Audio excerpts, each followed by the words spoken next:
What is up, guys? My name is Coriola, and welcome to episode 59 of my Out of the Park Baseball 17 franchise, here with the Kansas City Royals. We are here at the 2033 midseason.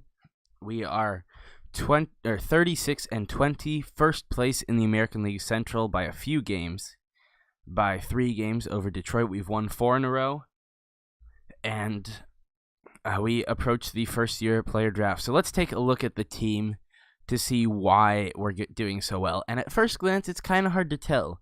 Our starting pitching staff has been below average this season. Yuji Takeda, 4.36 ERA. He started the season really poorly. Has brought it down from, I believe, like in the 8s. So he's not doing terrible. Dusty Hoagland has been phenomenal.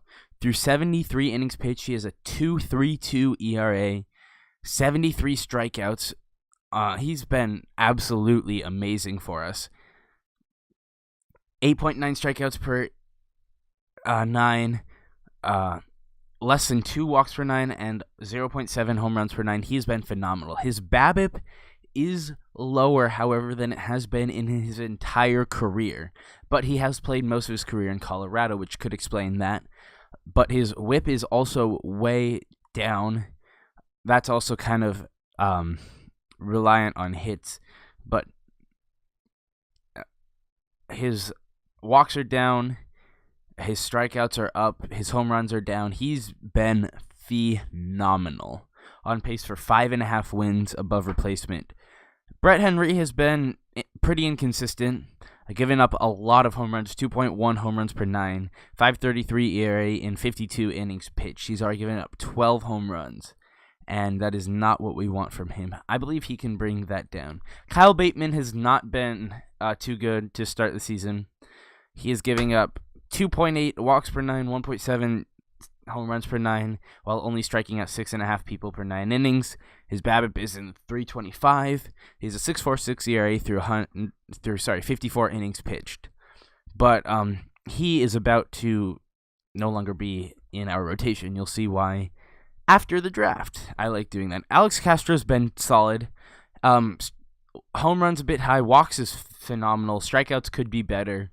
BABIP's right around reasonable. 4.43 ERA, 166.2 innings pitched.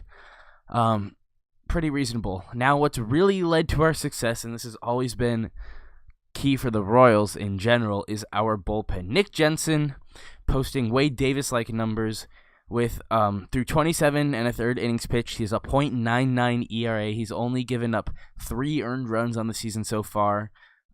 His walks are a bit high, not too terribly. Actually, his walks are great. 2.0 is phenomenal. 8.9 strikeouts per 9. That is excellent. His BABIP is really low, but his ERA plus is 4.51. That is absurd. That might be the highest ERA plus I've ever seen. If we look at his expanded stats, his FIP is 241. It's really hard to get like a FIP below 2. So that's pretty good from him. And Luis Asque, this is like a Greg Holland, Wade Davis situation. The closer's doing phenomenal, but the setup man might be doing even better. He is walking 3 guys per 9 innings, but he's striking out 13.5 batters per 9 innings. He has a .43 ERA through 21 innings pitched. He has been phenomenal. Severson has regressed a bit from last year. His BABIP has gone up nearly a full 100 points, and his home runs have gone up nearly a whole home run per 9. So that's the reason for the increase in ERA, 4.94. We're actually going to move him to middle relief and move Wayne Green to our 7th inning role because he's been phenomenal against lefties. Through 31 innings pitched, he has a 2.03 ERA. We're going to change Severson second to lefty specialist. Alanis has been pretty solid, 3.04 ERA through 23 and 2/3 innings pitched. Kenny McDonald has had a bunch of big games. In the first game of the season, out of the first game of the season, he had an 81 ERA. He has a 7.01 ERA through 25 and 2/3 innings pitched. Nothing to be worried about. And Danny Cabello, solid 4.15. His BABIP is really low, so that low ERA is kind of concerning. But other than that, he's been fine. And now onto the offense. The starting lineup has been, again, phenomenal. There's one position we could use an upgrade, and that is left field, and we will handle that in just a second. Denny Velasquez has a 2.66 average. His average is down. His on base is up, actually, but his slugging has been a lot better. He's on pace for 20 home runs, 6.3 wins above replacement. He still has room to grow. He has been phenomenal. It's always nice having power out of the leadoff spot. Number 2, Brian Swarm, replicating last year and surpassing it. 3.24 ERA. Batting average, 3.79 on base, on pace for 7.7 WAR and 17 home runs, which would actually fall just a bit short of last year's total. Last year he only struck out 26 times, but sorry, that's this year. Never mind, I'm looking. So yeah, his strikeouts are projected to go down. He has been phenomenal, and Jonathan Ramirez has been actually not as good as Brian Swarm, but he's doing amazing. 328 average, 439 on base, on pace for 5.5 wins above replacement and 30 home runs. 4th, Alejandro Lopez, 314 average, 387 on base. He has 13 home runs, on pace for 38 and 9.1 wins above replacement. He's already nearly matched his total from the past 2 years. He's at 3.1 and his highest is 3.9. Momosuke Okazaki, he is hitting fairly well. Nice power bat, 11 home runs, 252, 337 on base so far, on pace for 32 bombs. Ricky Ruiz has not done too terribly well at first base. He is getting on base at a ridiculously high count, 399 on base, but he's only on pace for 3 home runs. You cannot have that out of your first base spot. John Castaneda is having a very nice season. 358 average, 316 on base. Both of those are up from last year. His strikeouts are on pace to go down a bit. His avoid strikeouts is not too good right now. He's on pace for 32 home runs as well. He's 11 so far. He's been a nice addition. Evan Nichols has hit 320. Only 1 home run, only 340 on base, which is a bit concerning, but considering his eye is really low, I'm not too surprised by that. And last but not least, our left fielder, Ethan Jordan, who we are just about to replace. He is hitting 237, 313 on base, 5 home runs, on pace for 14. He will not get there because we will no longer be starting him. On the bench, Jose Guardado, 174, 240 on base. I am going to look to upgrade at backup catcher. Johnny Rankin has struggled, 200 average, 238 on base. Jason Fox off the bench has also struggled, 191, 243 on base. And Jeremy Canterbury, who's been injured but is coming back in 1 day, has only hit 190, but he was injured for only 2 weeks at the beginning, but he's been set back twice. So that's why he has so few at-bats. Before we make a couple trades, let's get into the draft. First year player draft. We have the 24th overall pick, and not a lot of great talent at the top of the board. I know who I want. I'm not going to tell you until we get to the spot.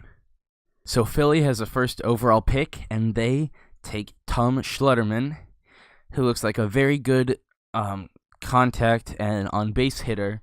Obviously, no home run power whatsoever. That's not necessarily needed, but it's always kind of nice. Like Ben Revere, he would have been a great player if he could hit like 10 home runs a year, but instead he hit less. He consistently hit no home runs, and that was downside. Bart Kapalko looks a lot like the guy we took in the first round last year, Joseph Connors, with, again, that eye that probably isn't going to reach 50. Decent prospect with good power and good contact, so solid pick by Minnesota. The Colorado Rockies take the highest-rated player on the board, Brent Brubaker. Looks a lot like Alejandro Lopez, just great power. He's got really good defense and good speed. He reminds me a lot of Bryce Harper. At number 4, the Minnesota Twins take Sergio... Wait, I thought they took... No. Okay, they had 2 first-round picks. That's what confused me. They must have not signed their guy last year. Sergio Alvarez, a outfielder whose low contact is a bit sign for concern. Doesn't have great defense, but he does have good speed.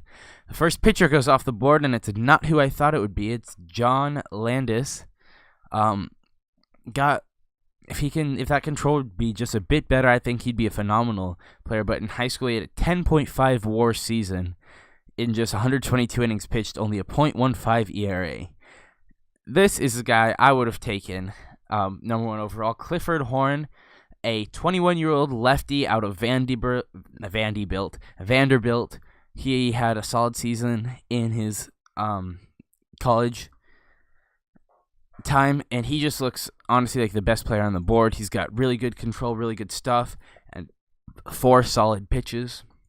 And he's a lefty. I would have taken him number 1 overall.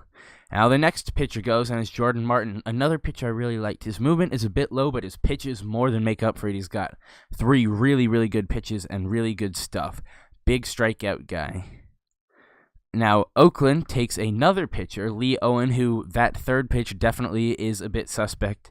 Probably going to end up turning into a reliever, most likely. Pittsburgh, with the 10th pick, takes Chris Parsons, who looks like a pretty good player. Again, don't think that eye's going to pan out quite to where it's projected. Probably going to end up at second base. But he's got good speed and good contact, which should help him out. And another shortstop, Joe Peters, nicknamed Barracuda. Doesn't have good speed or defense or good discipline. So could be a bit... I would not have taken him. I think he'd be a bit of a bust. But they're going to look to prove me wrong. Mike Birchmore, a center fielder with decent defense, good speed, and decent hitting. Milwaukee takes Sean Singer, a pitcher who I think is a bit better than his ratings give him. He's got 60 movement and control, 3 good pitches and good stuff. He would be an excellent reliever. I think he's going to pan out as a starter. 22 years old, 6'2", 205 pounds. Atlanta takes Daniel Scott,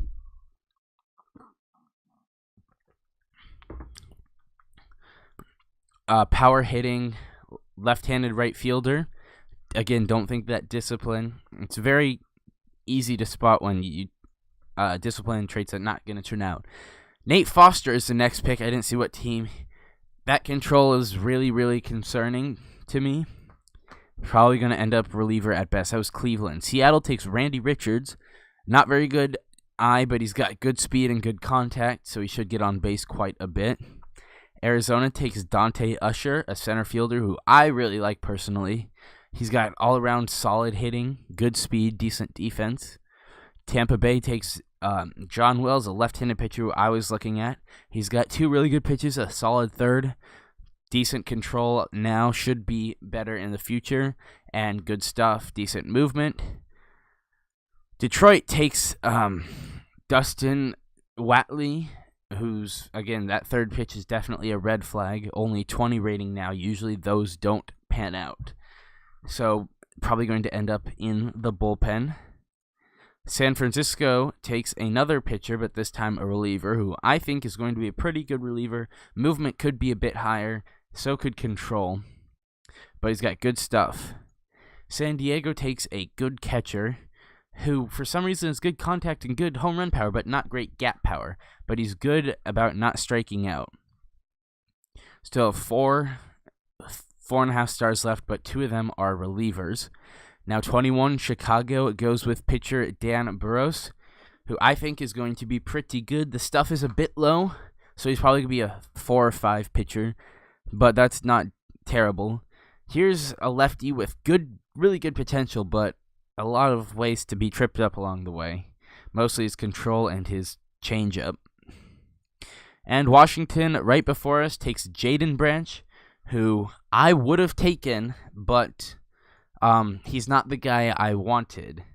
He's got good defense, probably ends up in right field, good speed, and really good overall offense. But there's a guy who has some traits that really caught my eye, and his name is Marty Curley. Would you take a look at this? He's got good eye, that should pan out. Good speed, good contact, good power, but what I'm really looking at is that defense. He can do everything, man. Besides, at worst, he's a Ben Zobrist type player. That's he did not have great stats in college. I think his offense is going to take a little while to develop. He is 22, but I love his defensive versatility, and I'm willing to spend a first-round pick on that alone. So Marty Curley is our first-round pick. And now, I honestly thought he was going to go like top 10. I was shocked when he fell to me. So now, second round, we've got a pitcher, Matt Hoyer. His control is a bit concerning, but he's got good stuff and 2 really good pitches, and I think he's going to pan out very nicely. He's only 18 years old, and he's a left-handed pitcher. That is the makeup of a good player. He's got good potential and a long time to develop. Third round, taking a catcher, Jeremy Pritchard, who looks a lot like Alejandro Lopez, just worse defense. Hopefully he can turn into a power-hitting backup someday. That's the goal for him. I don't want to do the round. I want to go to my next pick. Round 4, outfield. We are going to take center fielder, Randy Powell.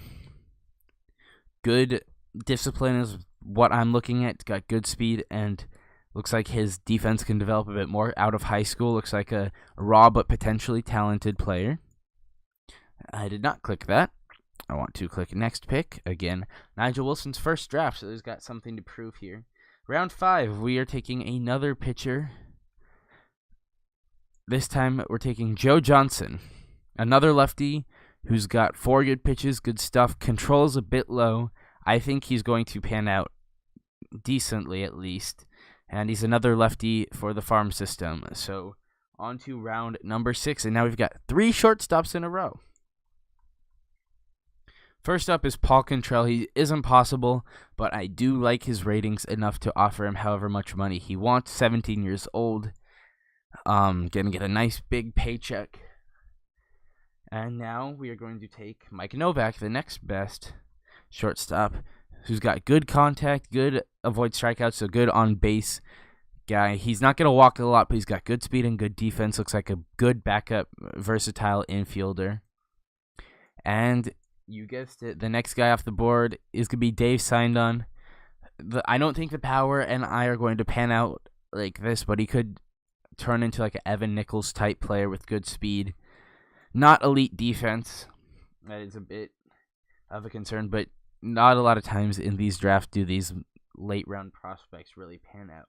Now we've got 4 center fielders in a row. The first is Ricky Combardo. He looks like a decent player. I like him. Got a bit of potential bust written in him, but it's in 9th round. We can take risks on some of these guys. Next is Danny Frey. That avoid strikeouts probably biggest concern, but if that power number progresses like it says, he's going to be a decent player. Now Paul Bednar, who has not very good offense, but really good speed and good defense. That's worth a 11th round draft pick. And next, we've got DJ Tatum. Pretty versatile, good speed. If those offensive numbers pan out, then he'll be a good outfield player. Next up, we've got, in round 13, back to the catching position. Just like, let me take a drink. He's not the top guy on the board. It's actually Kyle White, who's got really good overall offense, not great defense, not good speed, but again, we're drafting him for his offense. Round 14, now we get into some of the head scout recommendations. We're going to take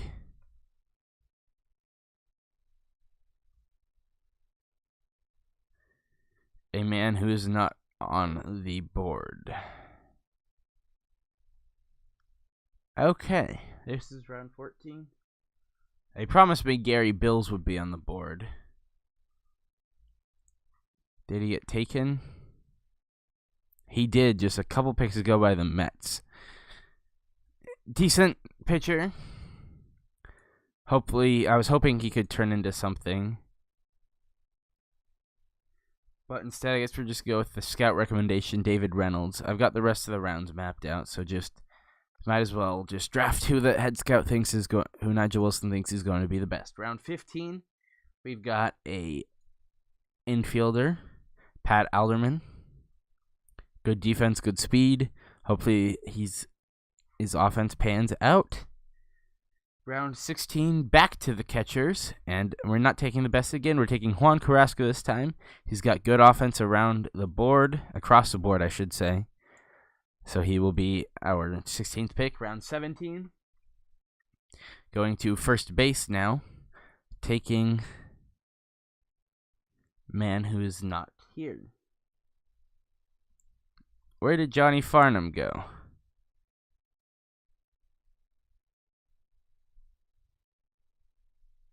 Unless he is not. Yeah, he is not. Okay, never mind. Here he is. Good offense. If that pans out, it'll be a nice first base slash DH player. Round 18. Got another starter. Hopefully he's here this time. By the name of Kyle Osborne. There he is. I think he could pan out into something if he has better stuff and better movement than I currently projected. Round 19, we've got another outfielder. That is right field. I meant to click center field. By the name of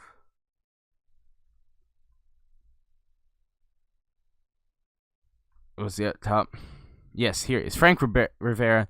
Good versatility on defense. He looks like he's got good offensive numbers, and he's got good speed. And last but not least, one more pitcher by the name of Greg Nash right here.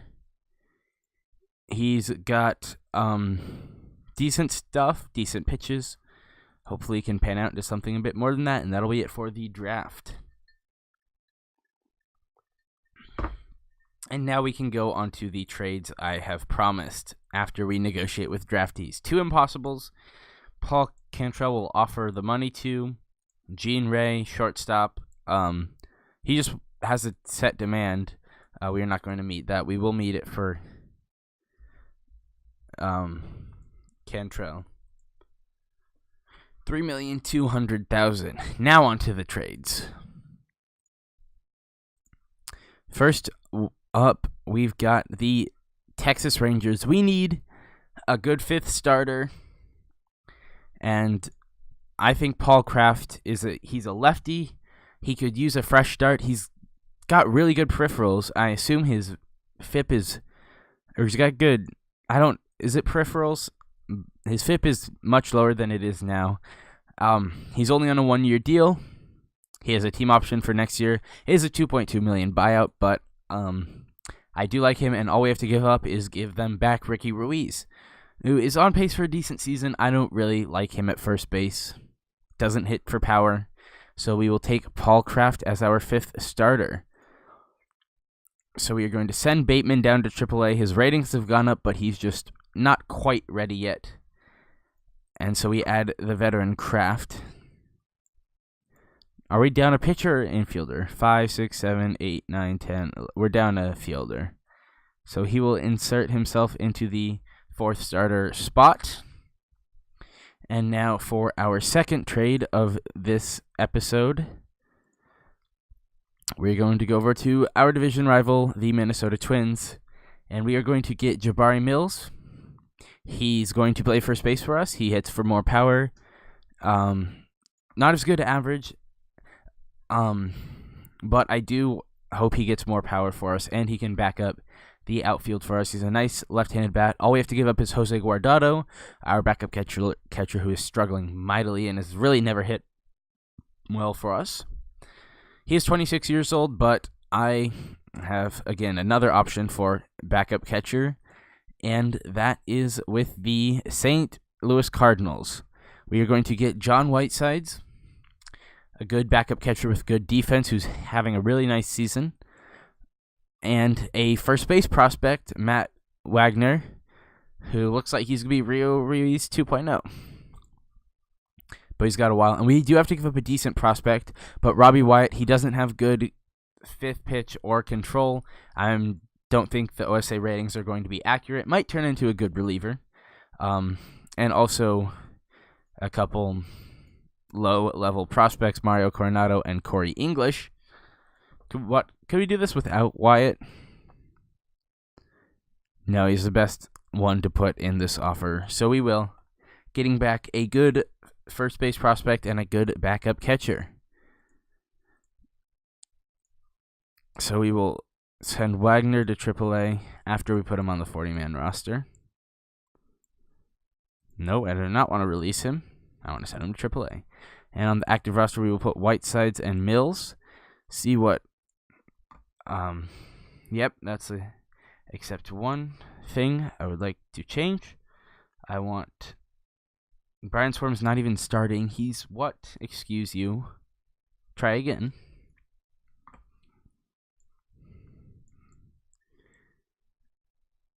Depth chart. We don't have a backup first baseman, which is okay.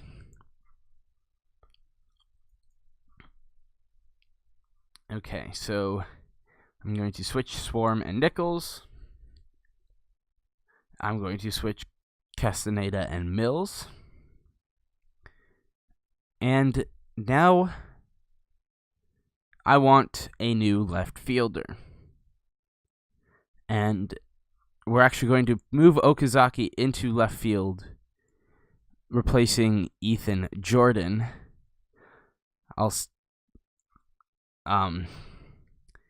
But now we're going to need a new DH.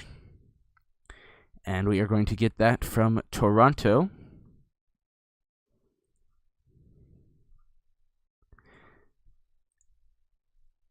And there, okay, it cleared. We're going to get Hugo Jimenez, who's got good power, good discipline. He's already on pace for 34 home runs this season. He's only on a 1-year deal. And he will not cost us, he will cost us next to nothing. There was a specific pitcher I wanted to give up. Here he is. Cloutier. Does not look very good. And we're getting Hugo Jimenez from Toronto. And now we're going to put him on the active roster after we send down Jordan. And he cannot be demoted. Okay, so we're going to have to either trade him or release him. Who wants to trade for him? Could have gotten a decent first baseman for him. Pitcher, Eric Moore. Doesn't have that good control, but he doesn't have an option for next year. I'm considering that young second baseman, excuse me. I'm not really seeing an offer here that I like, so I'm going to waive and DFA him and put Jimenez on the active roster. He will insert at DH. He will hit 8th. All right.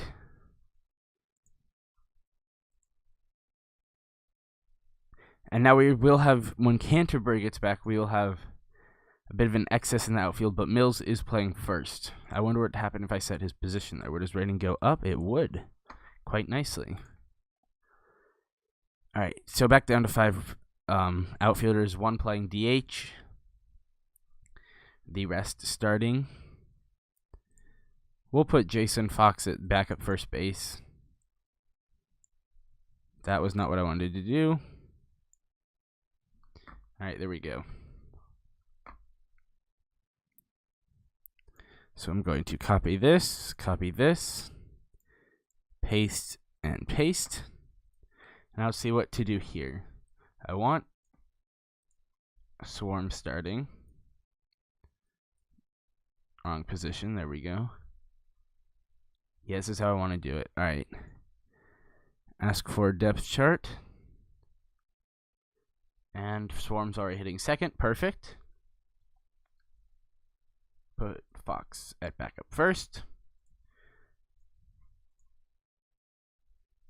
Put Swarm in at third. Ask for depth chart. Fox at backup first. Switch Swarm and Nichols, and there we go. Our lineup is set and ready to continue. So, I will be back at International Amateur Free Agency.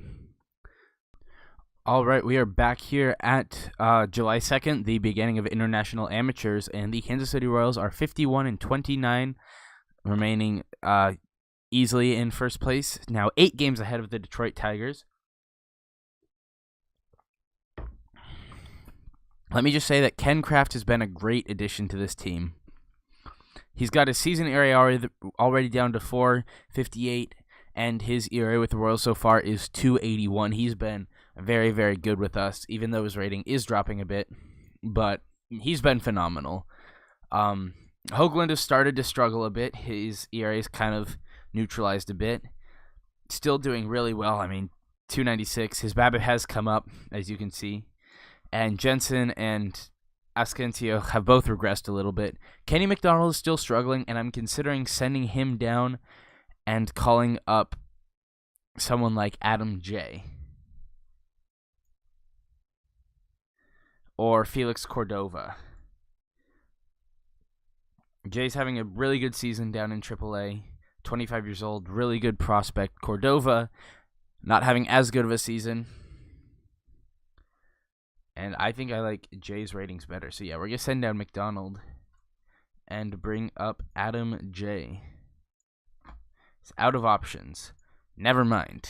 I'm not going to waive him. He's still got really good ratings, and we're going to stick with him for a little bit. So, international amateurs.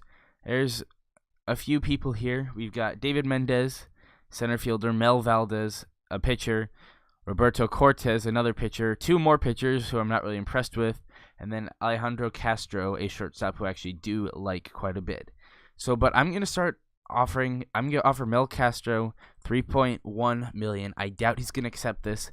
If he does, that'll be all we get. If he doesn't, we'll look at other options. So we've got the end of a 3-game series with Boston. We just lost the first.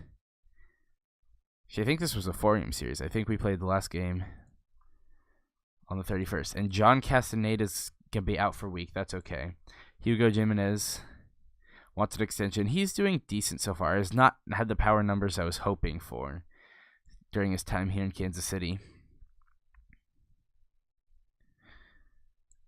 Personnel expiring. Jared Sandberg, we're going to extend him. He's been very, very good as our bench coach. 2-year extension. Cool. I think I might be one of the reasons I'm not getting very many All-Stars is just because I don't participate in the voting. But I did see a Royal leading the voting here. Luis. Oh wait, no, this is just an alphabetical order. Never mind. Well, let's take a look at the update. Lopez is leading catchers. Castaneda's third at shortstop. Left field, nope, that's right field. Jonathan Ramirez is leading pitcher. No Hoagland, but Nick Jensen and Luis Ascencio in reliever, even though they don't do voting for pitchers in real life. So we win game 2. Still waiting to hear back from Valdez. I doubt we're going to get him. We win 3-1, and Castaneda was playing through his injury, and he got himself injured worse. So he's going to go on the disabled list, and we need an infielder. Micah Stevens is going to come back up to Kansas City. I'll let the CPU set the lineups day to day. Probably going to be Fox in playing shortstop, or maybe Fox at third and then Swarm at short. That's probably what's going to happen. All right, do we get Valdez? We do not. Yeah, usually when you offer right around what they're asking for, you're not going to get them. But I do like Alejandro Castro, so we're going to move away from Valdez. He does not want very much money. I'm going to offer him $500,000. And I want to get one of these pitchers. I guess Cortez is the guy I like the most. How much money is he looking for? Not a lot. So we can get away probably with 2.5. I'll offer him that, and then him and Castro, or not him. Was it Castro? It was Castro. Him and Castro will be my two guys. We got all our draft picks. We're not going to attempt to sign Gene Ray. Now we've got a 3-game set against the Twins. Lose the first 5-1. Still waiting to hear back from our guys. Win the second 9-2, and neither of them sign. All right, well, Castro's my top priority. So I'm going to up the offer to $650. And Cortez, he got $300,000 more from Pittsburgh. That's not going to work anymore. All right, who do I prefer? I guess I prefer Porterio because he looks like he can at least be a reliever. So I'm going to offer him 1.3.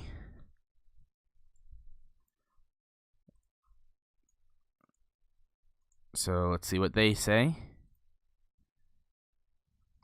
All the pitchers are down into no one's above 5 anymore, which is nice. Looks like that 5-0 game was Takeda. And then Hoagland was the game. No, Hoagland's tonight. Takeda was... No, okay, never mind. I'm just wrong. None of these games were Takeda or Hoagland. Last game against Minnesota. The rubber match, we win 11-5. Mel Valdez goes to Boston. We do not get a compensation pick. Now we've got 4 against the Blue Jays. I don't know why they couldn't put that on Thursday. I guess Toronto had a game. We get Castro. We do not get Porterio. All right, how much can we offer? We could probably go up to, honestly, $2 million.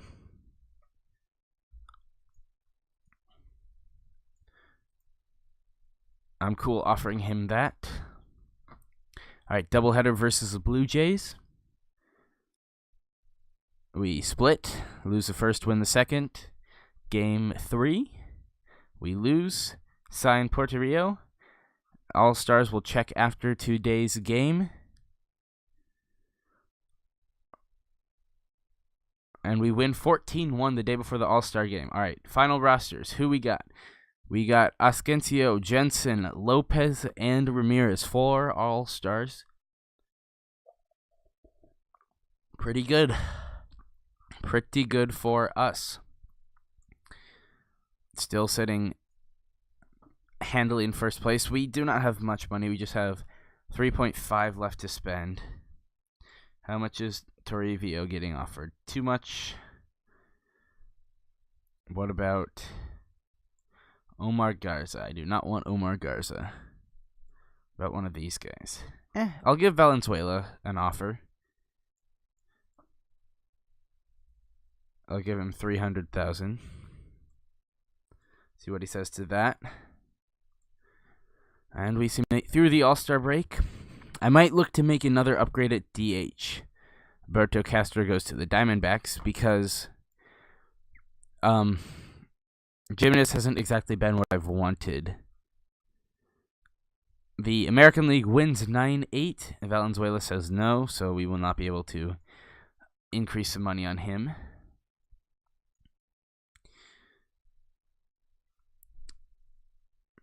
So yeah, Jimenez only hit 2 home runs with us still. I don't know. When we get closer to the trading deadline, I'll cut out, see if I can find someone, and then come back.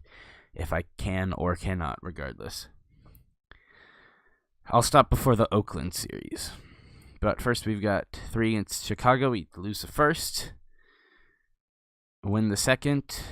And Valenzuela to Chicago. That is the Cubs, not the White Sox, who are we currently playing. Rubber match of the series. We lose 7-1. Now we've got games against second place Detroit. We win the first. Brett Henry gets suspended for 7 games. That's not good. All right, against Alexis Rosalino, who's having a fantastic season by the looks of it. We win that. Not so fantastic anymore. Can we sweep the second place team? We can. Let's put some distance between us. We are now 10 games ahead of the Tigers as we sweep them. Nice. Kraft is into the threes now. He's been phenomenal in Kansas City. Already surpassed his projected WAR was 1.0. He's already at 1.4 with Kansas City. That doesn't include the 0.3 he got in Texas before we traded for him. Now for in Cleveland. Take the first. We've won 4 straight. Make that 5 straight. John Castaneda eligible to come back. So how's Stevens done? He's done all right. We're going to still send him down anyway. That's not what I clicked. I clicked demote to AAA. All right, we're going to put Castaneda back at short. Nope, that's not what I wanted to do. I did not. All right.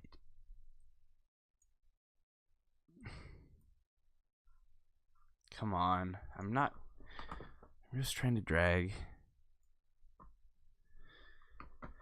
And Lopez to the 4 spot. There we go. I want to switch that. Switch that again. Put him back. This wasn't supposed to be this difficult. Put him back and switch. All right, Ramirez is having an unbelievable season. 342 average, on pace for 28 home runs. Would still like to see more home runs out of him. Game 3 versus Cleveland. We lose 4-3. The final game we take, so we win 3 out of 4 in Cleveland. Now we are heading back home to face, we're heading to Baltimore to take on the Orioles in a 3-game set. Take the first 16-7, big scoring game. Lose the second 3-2, quite a contrast. And the rubber match we take 6-1. So we've got 3 against Oakland now in Kansas City before the deadline. I'm going to take a look for some DHs. And I will be right back. All right, I'm back, and we have found a trade to do again with the Minnesota Twins, giving us another outfielder. This time, Al Roque. He's a right-handed hitting outfielder in arbitration. Got good power, decent contact and eye. He's having a better season than Jimenez is. We are giving up Jesus Ruiz, a decent shortstop prospect who I don't have too much love for, and another just kind of throw in Casey Clark. Could we do this without Clark? No, we need to add Clark back in. Okay, it says we can't do it, but we can do it with Clark. All right. Scrolled the wrong way. Casey. There he is. Casey Clark. So we're getting Al Roque to designated hit for us. Jimenez just didn't cut it. I was hoping he could do a bit better, but once again, making a trade with our inner division rivals. I don't see any of those guys really panning out too much, so I don't think we have to worry. So far, Jabari Mills has been pretty good for us, 278, 370 on base with 8 home runs, so hopefully Roque can match that sort of production as our new designated hitter. And he can also play right field if necessary. He will not be playing here. All right, cool. All right, we've got 3 against Oak. I say all right all the time, and I'm not going to stop. I say it at the start of every episode. It's kind of my catch, introduction. I say it as we split the first 2 with Oakland. Trade deadline coming and going. I say it like at the beginning of every clip, like when I cut out and come back. We lose 5-4 in 13 innings. That's a tough loss. Got development update. Hoagland increasing. Kraft decreasing. He's still doing really well. Castro decreasing. Swarm decreasing, which is really surprising. I guess the game's trying to tell me he's not that good. As long as he keeps hitting, I'm going to keep him. Nowicki overall up. Potential down. Scott Latimer goes up. Who else we got? Adam J. Jumps, but that's because we moved him from from starting rotation to bullpen. And Herberto Acevedo increases. He's going to be a closer for us. In fact, I might just set him there already. That looks like a really good reliever. Don't get me wrong. I think he's a good prospect. See what he can do. And he's a lefty, too. He's going to be a nice bullpen. Final look at the stats.